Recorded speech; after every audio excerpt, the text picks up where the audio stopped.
হাবিবতী, কবিতারা আমার সঙ্গে কথা বলে, তোমার ঠোঁটের প্রতি তাদের আকাঙ্ক্ষার কথা, বাদাম আর আঙুরের মতো সেই ঠোঁটের কথা। আর তোমার নিঃশ্বাসের নৌকাগুলো এখনো ভেসে আছে আমার স্মৃতির জলে, আকাঙ্ক্ষার সুগন্ধ ভরা কলস নিয়ে, আর আমাদের স্বপ্নের আকাশ বুকে ধারণ করে।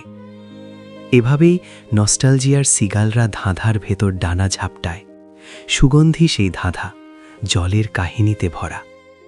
আমি উড়ে যাই অদৃশ্যের সাগরে, তার হৃদয়ে খুঁজি তোমার কণ্ঠের মুক্ত। আমি তোমাকে দেখি জলের চোখে, যা শব্দের আলোর ভারে পরিপূর্ণ। আমার আত্মায় বুনে চলে মখমলি বৃষ্টির আকাশ। হাবিবতী, আমি জলের শেষ স্বপ্ন, তোমার কণ্ঠ আর নিঃশ্বাসের মাঝখানে ভেসে চলা এক যাত্রী।